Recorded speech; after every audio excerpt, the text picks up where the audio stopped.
Hi, everyone. This is Carrie Fliss, the Executive Director of the San Francisco Bay Area chapter of the ACC. I'd like to take this opportunity to welcome all of you from all corners of the San Francisco Bay Area. And I'd like to thank Evershed Sutherland, a Platinum chapter sponsor, for hosting this event for us and talking with us about the implications of COVID-19 on global M&A transactions. Evershed Sutherland is a full-service firm with operations all over the globe and a strong U.S. presence. They're often here in the Bay Area. I'd like to turn this over to Bill Dudzinski, a partner at Evershed Sutherland. He's in Washington, D.C., and he'll introduce himself and presenters that we have on the line from across Europe and the U.S. Thank you. Thanks, Carrie. Good morning and welcome to the Evershed Sutherland session on global M&A in a pandemic, practical thoughts in a shifting landscape. My name is Bill Dudzinski, and I'm an M&A partner in our Washington, D.C. office. I want to thank you all for joining us this morning, and thanks to the San Francisco Bay Area chapter of the ACC. Today, we're joined by my colleagues in offices around the world and by our special guest panelist, Rafael Aguirre-Sacasa of Fluidigm Corporation. Before we get started, I'd like to have each of our panelists introduce themselves. So, Rafael, why don't you go first?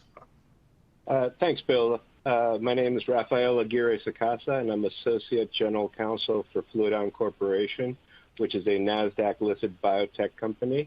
Very, very glad to be part of the Evershed's panel. And the one thing I can say about the pandemic today is that Fluidigm's instruments are being used in tests throughout the world to try and find a solution to the COVID-19 virus. So very proud to be part of that company. It's not that effort. That's great, Rafael. That's great, Rafael, and thanks for joining us. Really appreciate it. Katie, why don't you go next? Hi, I'm Katie Blazak. I'm a corporate partner in our Washington, D.C. office. Great. Next, Carmen. Hi, I'm Carmen Brunn. I'm head of Connexo US and based in our Washington, D.C. office.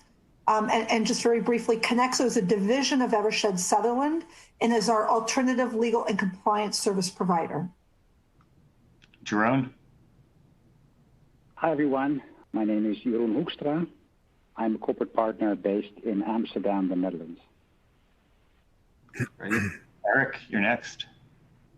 Hi, everyone. I'm Eric Knai. I run the M&A team in the Evershed Sutherland Paris office in France. And finally, Anthony. Hi there. Yeah, I'm Anthony Walsh. I'm a corporate partner at Evershed Sutherland. I split my time between London and Chicago, specializing in rest of world M&A for US corporates.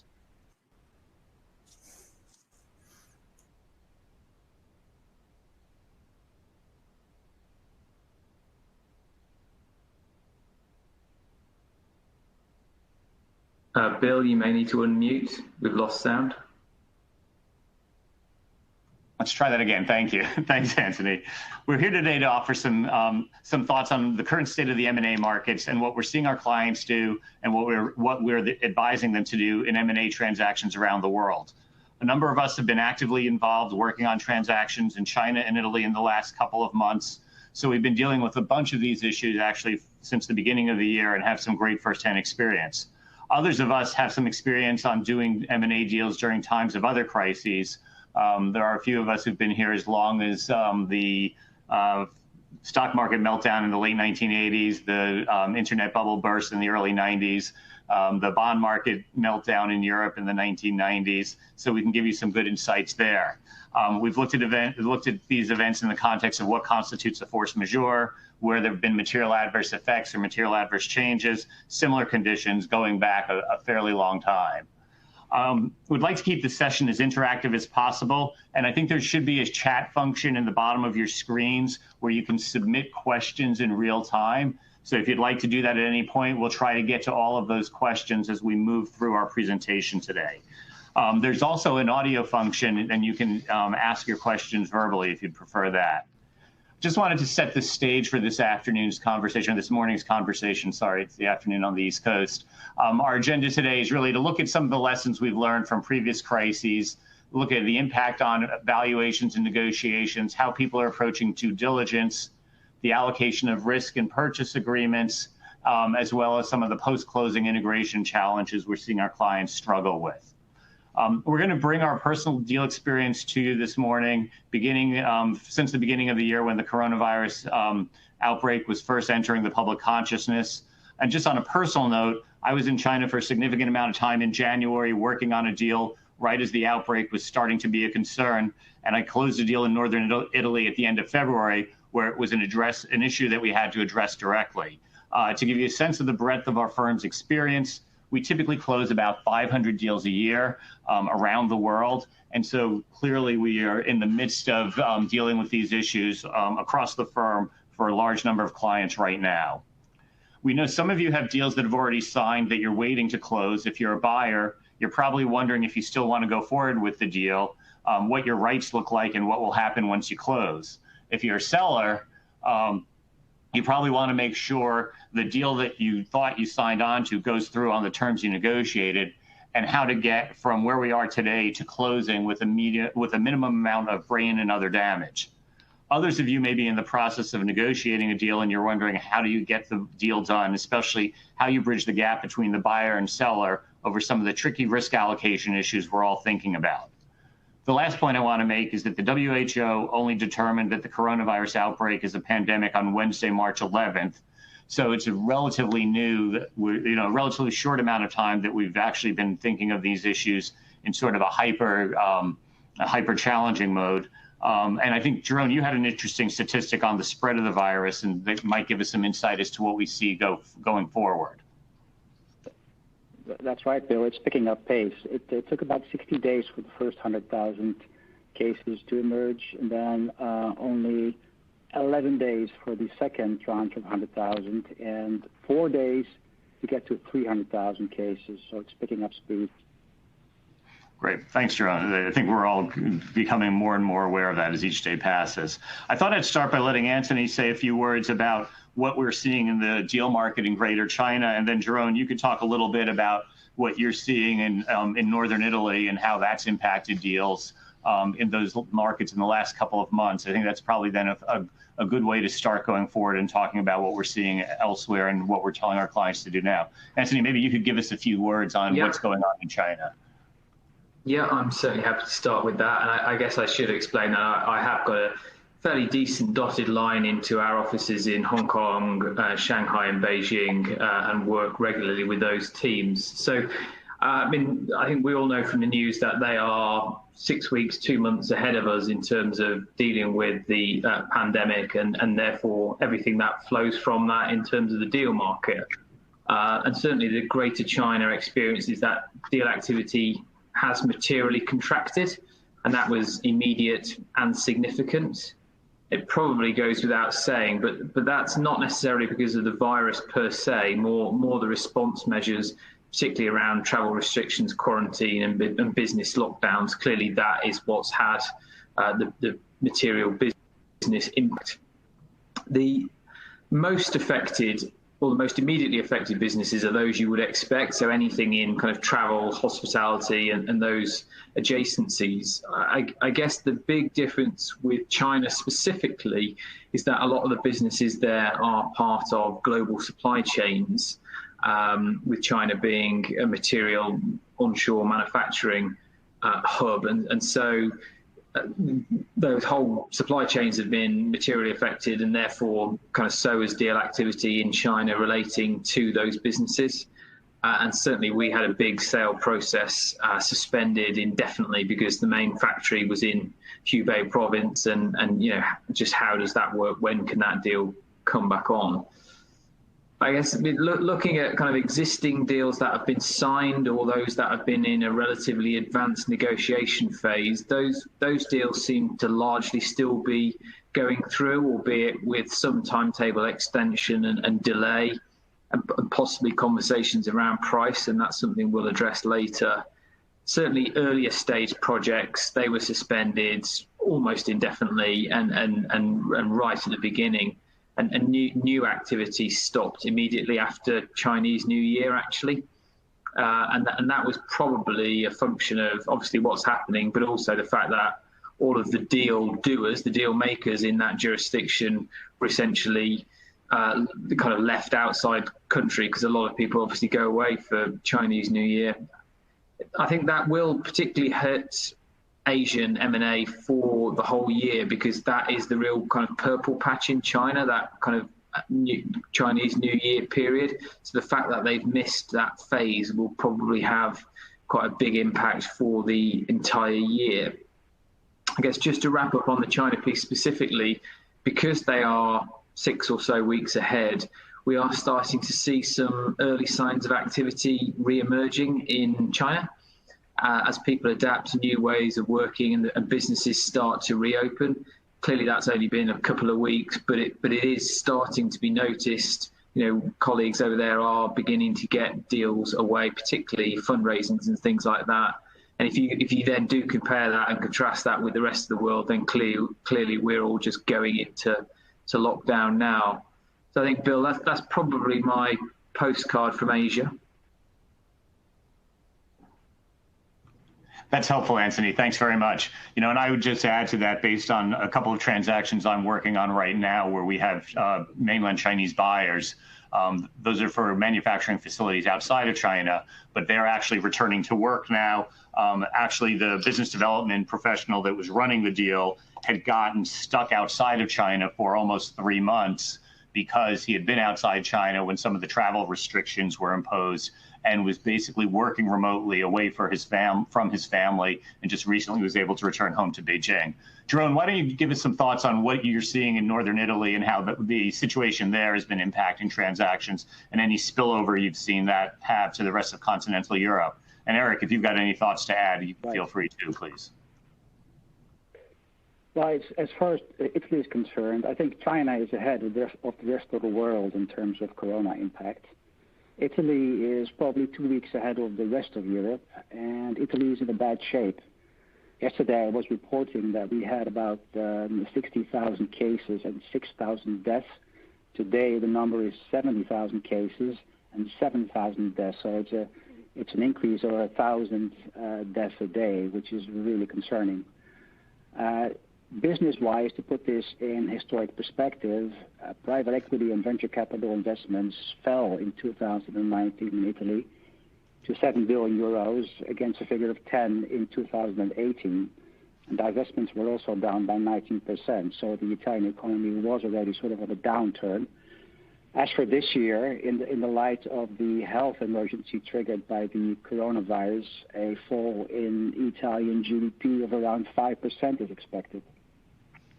Private equity and the venture capital funds, they are concerned about the situation. And what they're doing is strengthening the liquidity of their subsidiaries in anticipation of a reduction of their businesses.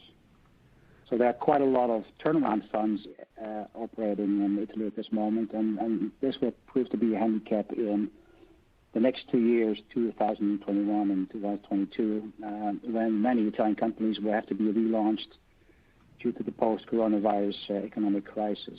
And in response, the government of Italy adopted an emergency decree worth around 25 billion euros to support an already weak economy battered by the worst outbreak of the coronavirus in Europe. And that decree is aimed at softening the blow to an economy which virtually has been brought to a halt. All right.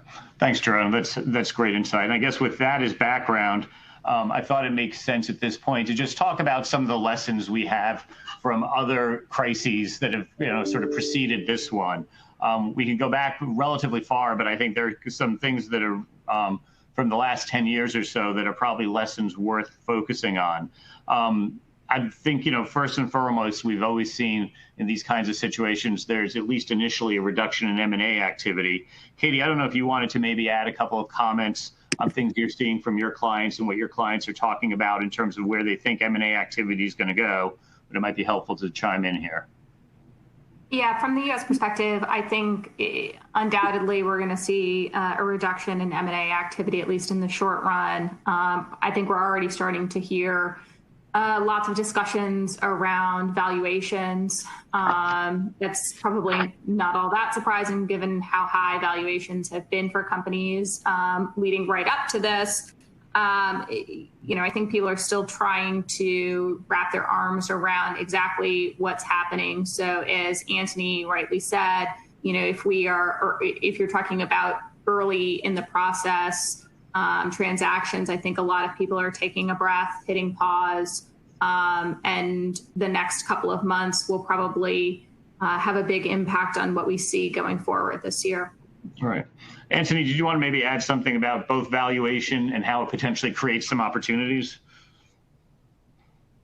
Yeah, I think valuation will come back to the fore. I think sale and purchase agreements more generally will probably shift. We've got to a fairly frothy point, and we'll come on and talk about MAC and force majeure later.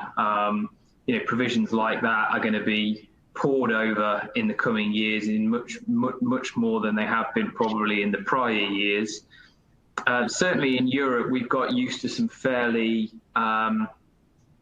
racy pricing mechanisms with kind of lockbox accounts and 12, 14 times plus multiples being paid on businesses, and I don't think that will continue in the short term. The market will probably build back up there, but not in the short term.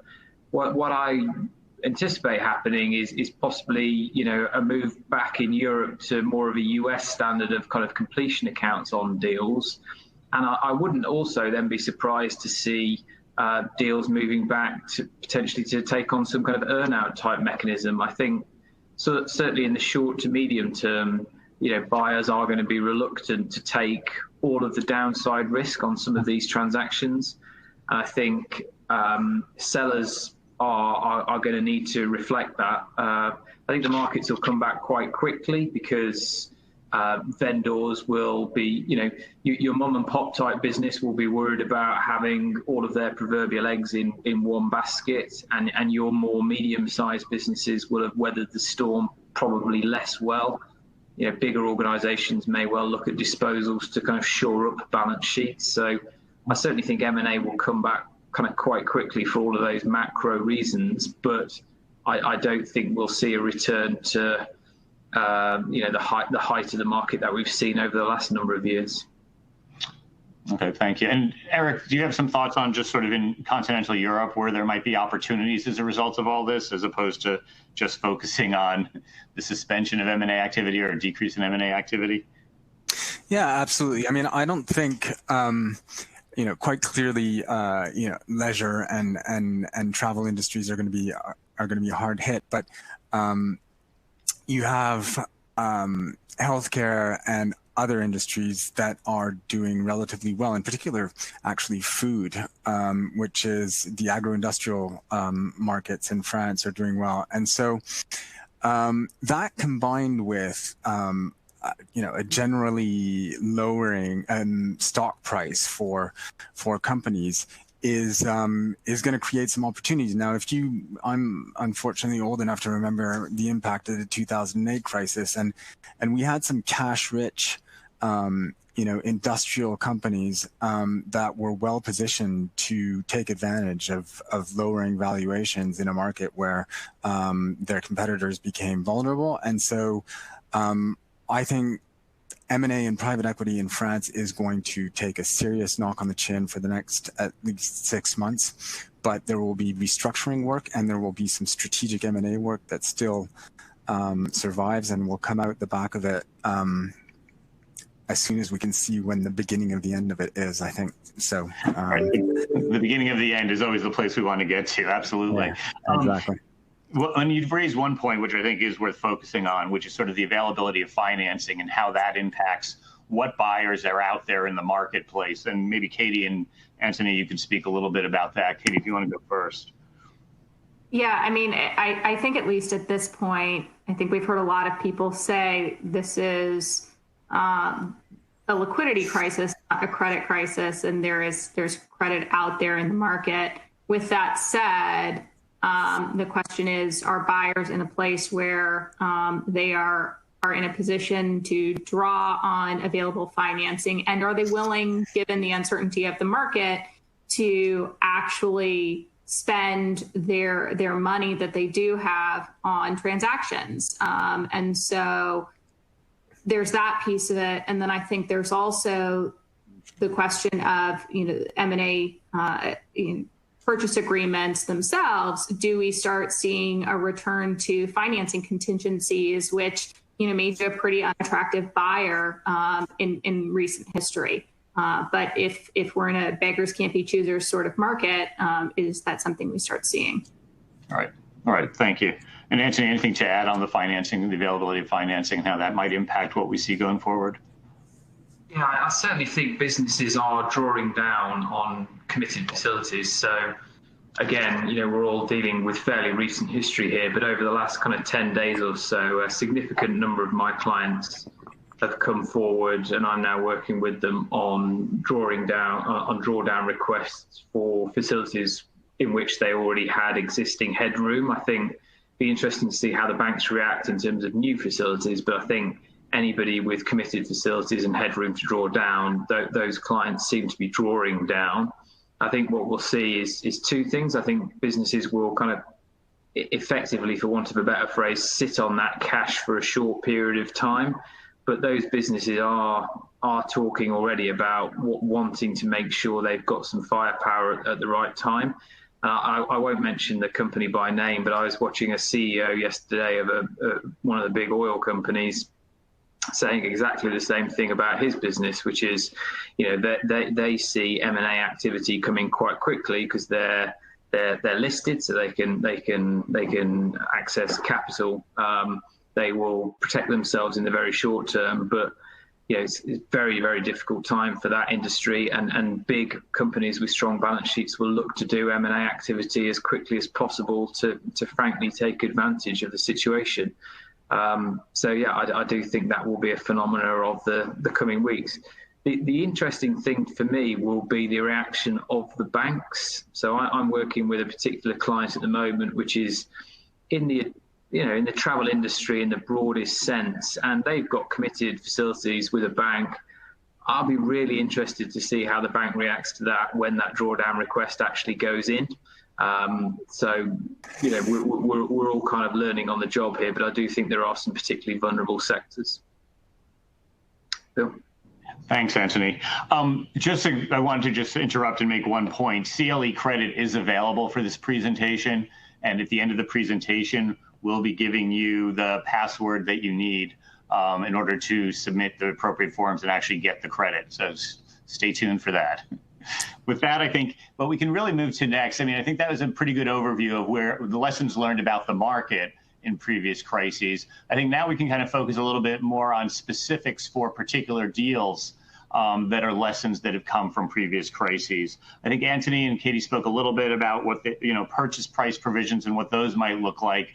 I guess I'd turn again to Katie, if you want to talk a little bit more about what you think will be impacting or how people will be looking at purchase price provisions in this environment.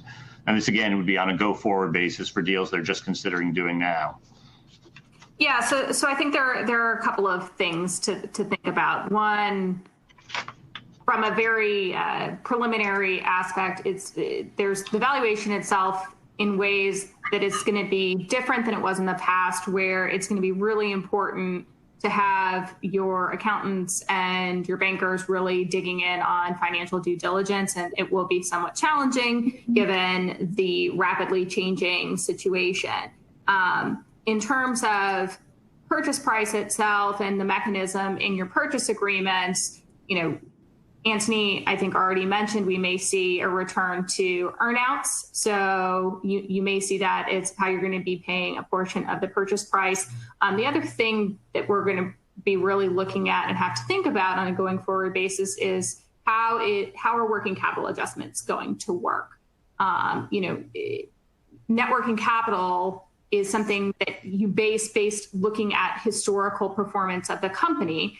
And if suddenly if you had a company that was performing quite well, and then all of a sudden they're bringing in zero revenue, how do you set your peg going forward? How do you determine what the net working capital is going to be? And so we have interesting things happening along those lines. Possible solutions for that. Are we going to see caps on your net working capital, possibly special escrow or special indemnification for net working capital? How are we going to be allocating that risk? So those are just a couple of thoughts. Great, thank you. Anthony, you want to add some more on just purchase price and how that may change in this environment? Yeah, I mean, I agree with everything Katie said. I think the interesting thing will be any attempt to put indemnification type provisions around all of this, because I just wonder, certainly under English law, I just wonder how that would be drafted and how that will work. Obviously, that kind of indemnification would need to, look forward and would need to be quite specific. But what is your loss there? What are you indemnifying for? Is it because you want an indemnity if a certain a certain tanker, for example, gets stuck in a port somewhere? If you're buying a gas transport business, for example, it needs to be something kind of very specific around that if you're going to go down the indemnity route. But as I said earlier, I certainly think the move to completion accounts and earnouts will be relevant. And I guess the other counterpoint to all of this, of course, is this all assumes you're paying a full price. The other dynamic that we're going to see in this environment is people, businesses looking for a bargain, and it's the oldest story in corporate finance, which if you're prepared to pay the risk, you'll probably get a lower price. So I think as we emerge from this, if businesses are struggling somewhat and other businesses are well funded, you could well see a return to quick and dirty type transactions where purchase prices are relatively low because due diligence is scarce, and people, frankly, taking a bit of a punt. I'm cautious about that kind of distressed M&A, because even if the price is temptingly low, I just doubt how many buyers are going to be prepared to run that kind of risk. I think the kind of mechanisms that Katie's outlined around completion accounts and earnouts are more likely. Right. And maybe Eric and Jerome, you can talk a little bit about the types of reps and warranties you're counseling clients to include in their purchase agreements right now, just things to try and guard against some of the risks that we're seeing people have to deal with. Sure. Just one thing on the indemnity, just what Anthony said is we've now negotiated 2 transactions which haven't signed yet, where we have included sort of a corona indemnity, which is based on essentially the sellers guaranteeing EBITDA for 2020. And their position is that they have negotiated such a great purchase price. They believe they can take the risk for a slightly downside on that price, and still, compared to what they believe they can do if they just completely pause that transaction, still get a higher consideration for a transaction. So that's quite interesting, because then the indemnities, the delta of the projections versus what actually they will be doing in 2020. And on the go ahead. Go ahead. No, sorry. Go ahead, Jerome. Go ahead. No, so and then on the reps and warranties, I think buyers they are currently seeking additional representations on warranties relating to the target's business, on emergency protocols, continuity planning, business continuity, and so, for example, warranties around the absence of material negative impact on material suppliers, customer, and personnel is currently requested. I think in that context, if there's warranty and indemnity insurance bought in a transaction, then the buyer should pay close attention to the policy exclusions, because we're seeing that some insurers now have started to exclude corona-related losses from their policy coverage. Yeah. And from a French perspective, I'd agree with all of that. I mean, from the reps and warranties that were mentioned by Jerome, I mean, I think Anthony and Katie make very good points around purchase price adjustment, but and I think that we will see in France some circumstances where people are doing quick deals because, fundamentally, price adjustment mechanisms are backward-looking, and I think that the real measure of risk apportionment is going to be around price, and so we may see some deals being agreed at interesting prices. One last point I think we should also bring up is that when you have split closing and signing and completion, interim operating covenants are going to be really important to look at in this period, and so both sellers and purchasers should be looking at those really carefully. And I think we'll come on to some of the other points like TSAs, but those are going to be particular as well in this situation. And Bill, just on that kind of quick and dirty deal point. I mean, certainly, unfortunately, I'm quarantined into London at the moment, so not being able to spend any time in the US. But within the immediate team here in London last week, we were mandated on and completed deals within the course of last week. So as of last Monday morning, 2 or 3 of the deals didn't even exist, and by Friday of last week, we'd actually signed and closed them. So extrapolate that across all the law firms, and you will see that there is already a volume of either distressed or semi-distressed M&A being undertaken now. And how did the multiples on those businesses or the pricing on those businesses look like? What did it look like compared to what it might have been 3 months ago? Do you have a feel for that? I mean, I don't have an exact comparative, but it's fundamentally different. So I think that those deals are almost being done on an asset value basis. So concepts of earnings and multiples just kind of not always relevant in that distressed M&A situation. It's more a case of almost like the asset valuation for that business.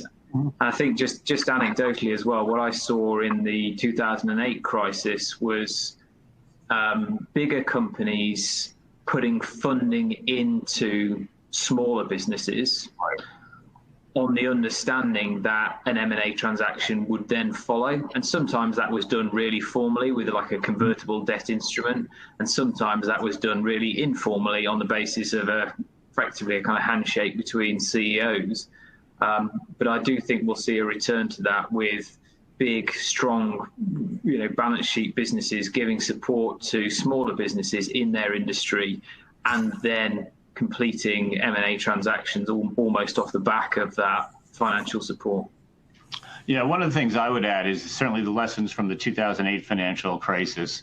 One of them was that you saw a lot of large strategics making investments in smaller companies where there were particular assets or business methods, technology that they wanted to acquire, and they felt relatively confident that they could diligence it and they knew the value. They weren't looking to price it on the basis of cash flow or anything else. They just sort of had a sense based on their own business, this was an important asset, we could go out and get it.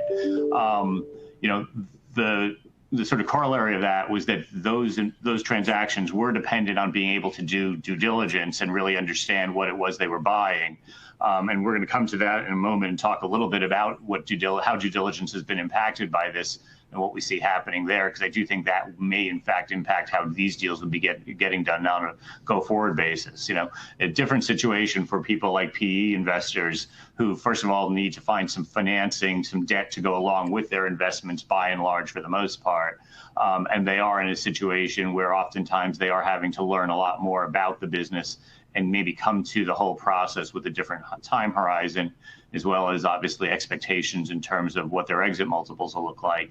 They're probably in a little different position. So why don't we actually right now turn to some of the more I call them operational, practical issues when you're negotiating a deal and how we see the coronavirus outbreak impacting them.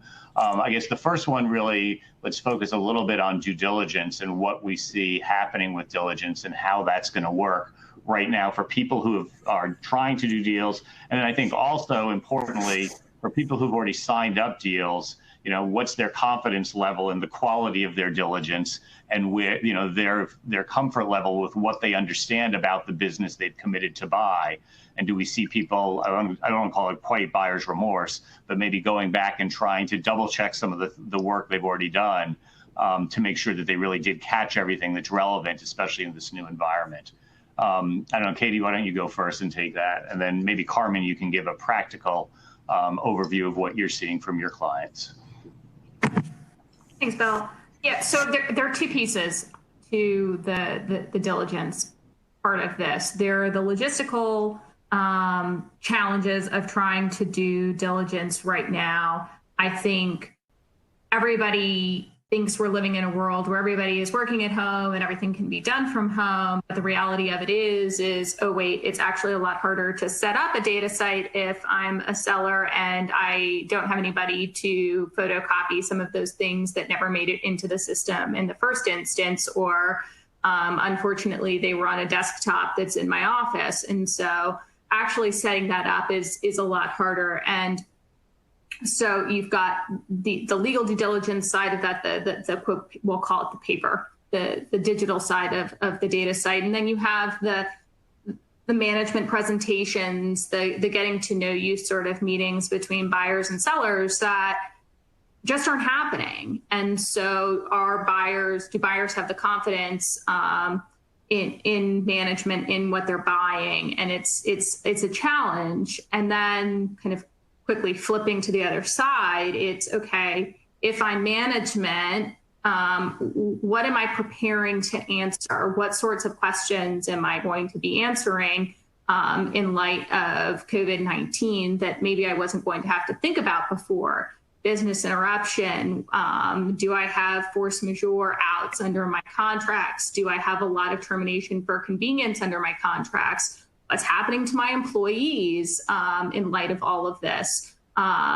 So do I have business continuity plans? So there are a lot of different things that management is going to have to wrap their arms around and be able to speak to, at least, in the short term going forward. In terms of deals that have already been signed, I think, Carmen, I'd like to turn it to you to see kind of, are you seeing that? Are you seeing people kind of trying to go back and look at additional diligence? Thanks, Katie. So given the challenges that Katie mentioned for physical due diligence, where you're dealing in paper, that's a little different. I'm going to address perhaps where we do have access to electronic documents. Where we have everything electronically, we're seeing an increase in the use of both artificial intelligence and other technology for due diligence. And again, focusing on what can be done electronically. The consequences, obviously, of this COVID-19 outbreak for businesses is significant, and we're seeing our clients go back and be very proactive in identifying the impact that on contractual provisions to help them understand what's in the contracts and also to reduce their risk. And we're seeing clients use both collaborative tools and AI, collaborative tools such as SharePoint or HiQ. From the artificial intelligence side, once the AI technology today can fairly quickly, once it's set up, review and analyze contracts and extract key provisions or deal points for further analysis. In some cases, with some clients, we've been able to review as much as 12,000 or more contracts or documents using this AI technology. And again, through this collaborative technology such as HiQ or SharePoint and this AI technology, we've been able to identify and collect the relevant contracts from multiple document repositories, again, where they're already in electronic format. And we've been able to put them all into one collaborative repository like HiQ. We've then been able to, through the use of the AI, be able to categorize the contracts and prioritize them based on type or location or even value. And once we have that, we can prioritize the area of focus. And then the contracts, we run them through the AI And we've been able to extract key provisions, for instance, the force majeure cancellation. And some of we've had some questions about what type of AI does this. There's a lot of different technology out there, Kira, Luminance, Thought River, I Manage Raven. There's a lot of really great technology that works in collaboration with these collaborative tools like HiQ. And then what we've also been seeing and what we're able to do once we've identified certain key provisions in the contracts and kind of identified the risks that our clients may have, we're able to remediate these issues and repaper as needed. Right. Just real briefly, 30 seconds on the reason why we're using these collaborative tools. And the reason why they become so important is it allows for online access by the entire global team, the entire global legal team and advisors. Our clients are getting real-time project visibility and reporting. There's secure file collaboration. There's automated workflows. So as soon as documents come in, there's automated workflows with this and document production, just to name a few of the benefits. Great. Thank you. Thanks, Carmen. Hey, Raphael, do you have some thoughts on diligence generally and what you're seeing and what you're experiencing and sort of what your business clients are saying? Absolutely. So piggybacking on what Katie and Carmen just spoke about, I actually just closed a small acquisition in Norway at the end of January. And at that time, two things. We weren't thinking about COVID-19, even though, and so we still had an accelerated timeline. And we didn't, and one thing, we did our due diligence, but one thing that did not come up at all was a force majeure clause, which I'll talk about in a second. But a little bit different for us is that, dealing with the digital sort of due diligence would have been much more manageable from a remote perspective. We actually did a lot of that from our South San Francisco offices. Mm-hmm. But what would have been a real problem would have been our R&D team and our manufacturing team would not have been able to go on site to visit those facilities and do that due diligence. And that would have definitely put a crimp, if not stalled the deal immediately, because that would have been a big red flag for us to not be able to get through that due diligence. So that would have been an issue. And now, luckily, we closed that before the COVID-19 happened. And so now, all of a sudden, I am paying attention to all those force majeure clauses from our suppliers and the like that we did not pay attention to before. So that's right. Those are real practical ramifications of what's happening in my world nowadays based on the COVID-19. And anecdotally, I would say, we've had similar experiences. Eric, anything to add on the diligence point? Yeah, I mean, I'd like to step back a little bit on the diligence and look at it from a broader risk perspective. I mean, if and it's interesting that you were talking about Norway.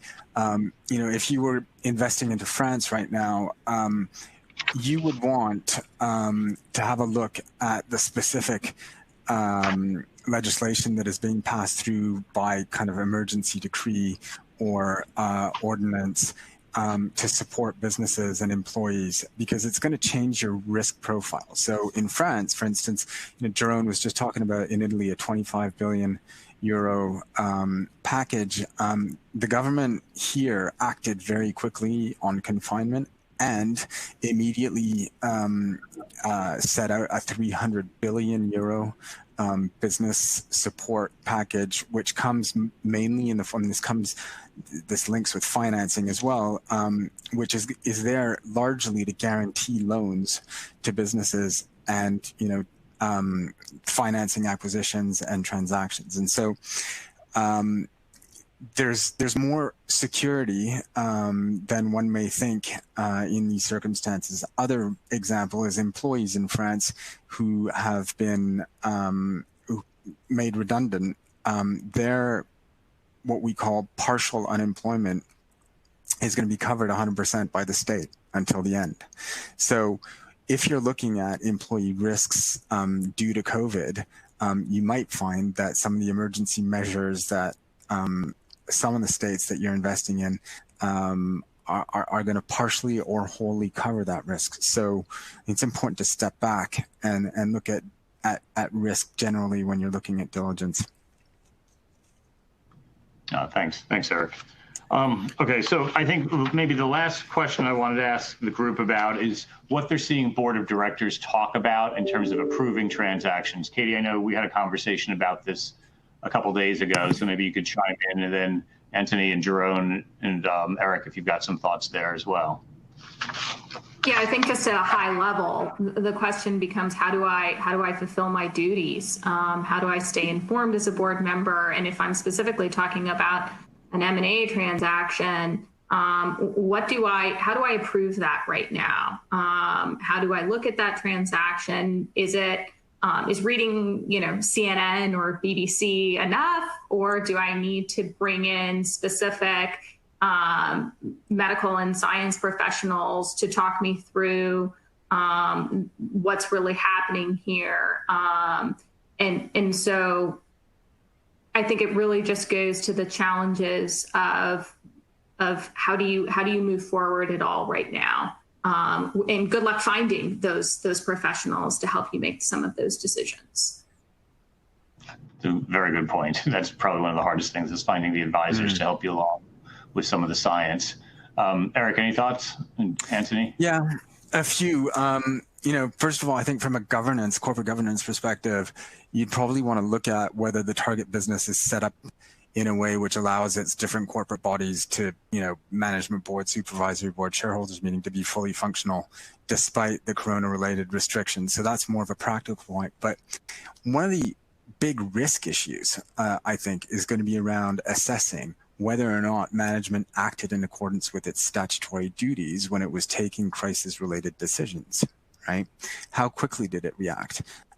Were there decisions that were taken which post-closing are going to have such a dramatic impact on, employee lives and therefore, big potential losses that needs to be taken into consideration. And finally, domiciliation requirements could become an issue from a tax perspective if the travel restrictions are still in place. So not board, but corporate governance generally, those are the things that I would have to say. Yeah. Jerome, anything to add there? No, just that because of all the travel restrictions and the quarantines, it's really difficult to get face-to-face meetings, virtually non-existent at the moment, and also board members want to get a feel for what it is that they're getting themselves into, and I think that's one of the biggest things at the moment as well. Yeah, thank you. I want to be a little bit mindful of time. We only have an hour for this session, so there's really I'm going to skip ahead to two topics that I think are sort of near and dear to my heart. The first is around closing conditions for deals and how we should be thinking about those. And then I think the second topic is really around post-closing integration and how what's going on right now is impacting people's ability to really deal with the new businesses they've acquired and really kind of fulfill their business plan, or their original business plan, at least in terms of how those businesses would get integrated. Anthony, you maybe want to talk about a couple of the closing conditions issues that we're seeing. I think we can talk about the MAC condition and then maybe some of the other conditions. Katie, I know you've got a few things to throw in as well on that topic. Yeah, thanks, Bill. So clients who, particularly those who have signed deals but not yet closed them, are starting to talk to us about, okay, I had one client phone me up last week, Anthony, how do I avoid completing this deal? How do I avoid closing this deal? So clients are definitely asking themselves this question.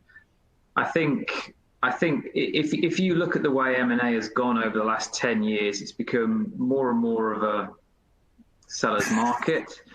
And I think the number of sale and purchase agreements that will directly contemplate this type of action are probably relatively few. How many SPAs, of course all of ours do, but how many SPAs have a properly drafted force majeure clause, and how many of them have a specific MAC clause that would identify this issue?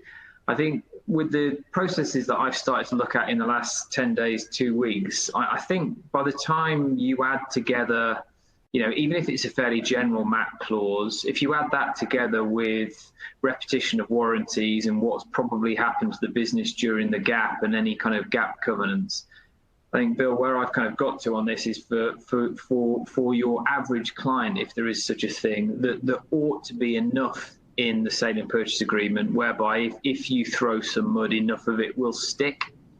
And I think it'll come down to the sector and the specifics of that business. But, you know, if you're buying an automotive parts supplier, then and they've got parts stuck in port, then, you know, that is probably a material adverse change. I think, you know, I was kicking this around with a technology client of mine. Obviously, I'm conscious of this, you know, being a West, therefore more in the kind of tech base. And arguably, it's more difficult to immediately see, well, how can this kind of impact necessarily amount to a material adverse change for a tech business? Because, well, all those tech guys can just work from home, can't they? Question mark.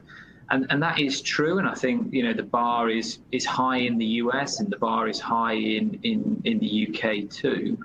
But you know, if you look at what's happening to the economy, and if you take technology, for example, you know, your average tech business, you know, if it's doing something in the security space, for example, then suddenly having all those people working from home, well, that doesn't necessarily do the trick, because they might not be able to continue their work because it is security related and therefore can't be carried on at home. So I think it will come back to the individual circumstances of those businesses. It is a high bar, but my gut feeling is for most businesses, you will be able to put together a MAC repetition of warranty type argument to make it very difficult for a sale and purchase agreement to actually close. Yeah. Bill? Okay. Yeah, I definitely agree with the notion that you can probably find enough mud or spaghetti to fling at a wall to at least force a conversation if you don't want to do a deal or if you don't want to go forward. I think at least from a U.S. perspective, the prospect of getting to a point where you don't have to go forward is a real difficult spot. And Katie, I know you've looked at some of the actual deals that have been signed real recently and have a sense of sort of where they've come out on some of these issues in terms of closing conditions. So why don't you talk about that a little bit? Yeah, I mean, there hasn't been a whole lot that's publicly available that's been signed over the past couple of weeks, but it is starting to show up in your MAC clause and your material adverse effect definition, but not in all cases, right? So there's the Aon Willis Watts Towers agreement where they call out COVID-19 specifically, and how they're handling it. And I think there are a decent number of people in the industry who think this may be where the world goes. Is look, buyer will accept the risk for what is known right now, but buyer will not accept the risk if the condition materially worsens. So if the world goes way more sideways than it already has, I know that feels right now like a lot, then that may be how it is. Also seen it in the E-Trade deal that was recently signed, where it was called out, but there was no worsening condition. It was just a flat carve out from the MAE definition. And we've seen a number of deals that still just aren't calling it out. And I don't have an explanation for why that is. Now, part of it, who knows, may be that in the US, it is so very hard to actually hang your hat on an MAE. And so it's important when we're looking at this, you know, are there other conditions that aren't being satisfied? Are there other covenant breaches? Are there other rep breaches that are so terrible that they lead to a termination right? So I think, well, yes, there's a lot to throw at the wall. It doesn't seem like the world is convinced yet that it's enough to end all of these deals. Yeah, I think that's right. I mean, I think there's two things worth remembering here. So thanks, Katie. Number one, there are always two parties to a deal, so that even though something looks very clear and obvious from a buyer's perspective, for example, that you'd want to be able to get out of a deal because of a worsening of the coronavirus outbreak, you're not always going to have a seller that's going to go to that same place, and therefore your purchase agreements will be less than perfect. I mean, I think we all have enough experience to know that.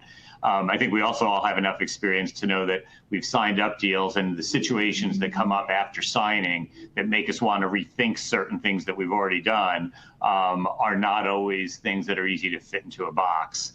And I think that's a lot of the explanation for where the world is right now and probably where it will go, because even if we could all say as a buyer, hey, we don't want to do this, or as a seller, you have to do this, we're going to be involved in real negotiations over real assets that we either really want badly and might give on things that we might not otherwise want to give on. But I think it's harder to predict, and to say that, there's going to be an easy rule here is hard. These are risks that people know about that they're going to have to negotiate over. And sometimes you're going to win, sometimes you're going to lose, but you're definitely going to have to compromise. I think the last thing is, why don't we talk real quickly about post-closing integration and some of the challenges presented for integration in this environment. And maybe, Raphael, why don't you talk a little bit about some of the stuff you've seen on that line? Well, to be honest with you, right now, like I said, we're having some issues with on that closing from Norway. Basically, to working with our suppliers right now, there's a real slowdown in being able to get answers from them, just because people are out of the manufacturing plants and the like. And from a practical perspective, we think it's going to have a real effect on our ability to ramp up the sales of the acquired instrument, if you will. All right. So real problems there. Yeah, it's the old thing of integrating the business and sticking to the business plan, and how easily it kind of goes off track if things don't go according to plan or perfectly right after closing. Jerome or Eric, did you want to add anything just about post-closing integration? Wanted to give you a chance to get a few words in as we come to our close. It's just a very quick one. I mean, I think it's common knowledge that M&A doesn't always, and it's a euphemism, drive value. And consequently, we have looked at ways of helping our clients with institutionalizing post-closing integration mechanisms by, for instance, linking the due diligence to post-closing requirements and creating an integration report. I think that in these times, it is particularly important to pay attention to the value of the data that you got during your due diligence process, to make sure that it gets converted and utilized in the integration process, and to pay a lot of attention to the people and soft issues that you're going to come up with. Because even without an M&A deal, people and soft issues right now are at the forefront of keeping every business going, is what I would say. Great, thank you. And Jerome, anything you want to add? No, just, well, in SPAs, you typically have these post-completion obligations, like post-completion filings and preparation of completion accounts and so forth. And I think parties should be mindful that they have the possibility to extend timing and drop dead dates due to staff shortages or temporary shutdowns. So consider avoiding aggressive timelines, I would say. Yeah, absolutely. Okay, thanks, Jerome. So I do want to respect everyone's time. We're right up at our 1 hour time limit. There was a question about whether or not there will be a recording of this presentation, and I think one will be made available, and we'll make sure that that gets out to everyone who is on the web this evening or this afternoon. I do want to again thank everybody for taking this opportunity to join us this morning. Thank you, Carrie, and thanks to the San Francisco Bay Area chapter of the ACC. If you check out our website, we've got a couple of similar sessions on related topics planned over the next week or so, including a session this Friday, which is really going to be a deeper dive and follow on to this presentation and a couple other similar presentations we've been doing. If you got any further questions, feel free to reach out to us. We'll also circulate with the recording a copy of the slide deck. Thanks again for joining us, and I hope you all have a good morning. Thank you. The CLE. Sorry, yes, thank you. One last point for those of you looking for CLE credit, the last slide has the CLE password or the CLE code that you need to complete on your form. It's San Fran number 2. Thanks again.